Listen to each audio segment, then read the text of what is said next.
बताओ, मेरे अपने सगे भैया ने रक्षाबंधन वाले दिन मुझसे राखी नहीं बंधवाई। मेरी किस्मत आखिर इतनी खराब क्यों है?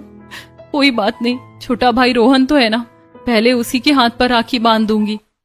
मयंक और रोशनी तैयार होकर वहां से निकल जाते हैं। तभी दोपहर में रोहन फोन पर अपनी गर्लफ्रेंड से लड़ते झगड़ते घर में घुसता है। आज के दिन भी तुम्हें मुझसे लड़ाई करनी है क्या? अरे समझो यार। फोन पर बात करते करते रोहन जैसे ही आगे बढ़ता है। अरे भैया तू आ गया, देख बड़े भैया तो चले गए बिना राखी बंधवाए। तू जल्दी से हाथ मुंह धो ले, मैं सुबह से भूखी प्यासी बैठी हुई हूँ। दोपहर के 12 बज रहे हैं, मैं तेरे राखी बांध देती हूँ। अरे तेरा दिमाग खराब हो गया है क्या? वहाँ मेरी गर्लफ्रेंड मेरे से लड़ रही है और मैं राखी बंधवाऊं? तू तो मेरी कभी सेटिंग बनने ही नहीं देगी। रोहन गुस्से में पूजा को एक जोरदार धक्का देकर वापस बिना खाए पिए घर से बाहर निकल जाता है और अब अकेली बैठी भूखी प्यासी पूजा दोपहर से लेकर शाम तक दोनों भाइयों को लगातार फोन मिलाती है। हे भगवान, दोनों में से कोई भी फोन नहीं उठा रहा है। कोई तो फोन उठा लो, मैं सुबह से भूखी प्यासी बैठी हूँ। मुझे माइग्रेन का दर्द उठ रहा है, मैंने पानी तक नहीं पिया है। हार मानकर शाम को पूजा अपनी भाभी रोशनी के नंबर पर फोन करती है। तुम्हें शर्म नहीं आती है? मैं अपनी शादी के बाद पहली बार मायके आई हुई हूँ रक्षाबंधन पर, और तुम ऐसे ऐसे करके फोन कर रही हो परेशान करने के लिए। तभी रोशनी के पास खड़ा मयंक झपट कर फोन छीन लेता है। तुम्हें कुछ ज्यादा ही चर्बी आ गई है। कोई नहीं आ रहा आज रात को, चल तू अकेली बैठ यहाँ पर घर में, और ध्यान रखियो कि अगर घर में कोई सामान चोरी वोरी ना हो जाए। हम कल सुबह आएंगे, समझी? पर भैया मेरी राखी। तेरी राखी कल बन जाएगी, कोई ऐसी आय तो हवा नहीं मची है। भागे थोड़ी जा रही है तेरी राखी कहीं। फोन कट जाता है। पूजा उदासी बैठ जाती है। देर रात को जब रोहन घर लौटता है, भैया आज तो तेरी राखी बांध देती हूँ।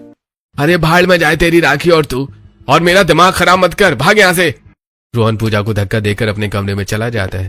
बेचारी पूजा टेबल के सहारे सिर रखकर रोते रोते सो जाती है। अगली सुबह दरवाजे पर घंटी बजती है। हे भगवान, सुबह हो गई और मैं यहीं पर रह गई। बताओ, मेरे रक्षाबंधन पर भी। तभी दरवाजे पर दोबारा घंटी बजती है। पूजा जाकर जैसे ही दरवाजा खोलती है, सामने उसकी कमला खड़ी होती है। हे भगवान, तेरी आंखें कैसे लाल हैं? तू रात भर सोई नहीं है क्या? और कहाँ है तेरे वो नालायक भाई?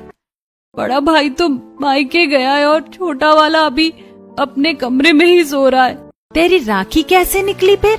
मैं जानती हूँ तुम्हारे भाई ऐसे ही नालायक है, और भाभी भी वैसी ही आ गई। पर तू चिंता मत कर, देख मैं बहुत बड़ी खुशखबरी लेकर आई हूँ। कैसी खुशखबरी? अरे ओ शारदा, आइए जरा।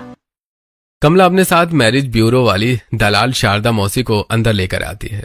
नमस्ते बेटा, देख मैं तेरे लिए बहुत अच्छा रिश्ता लेकर आई हूँ। अरे आप भी क्या बात कर रही हो? चलो अंदर आओ। पूजा अंदर आकर उन्हें चाय पानी पिलाती है। शारदा मौसी उसकी तारीफ करती है। तभी अचानक मयंक और रोशनी भी मायके से लौटकर वहां आ जाते हैं। आगे महाराज, ये नहीं कि रक्षाबंधन पर अपनी बहन से राखी बंधवाते। अरे तूने आते ही चुगली कर दिया हमारी। अरे नहीं भैया, मैंने कुछ नहीं बोला। अरे इसी ने बोला होगा, यही है नालायक, हमें परिवार वालों की नजरों में बुरा बना रही है।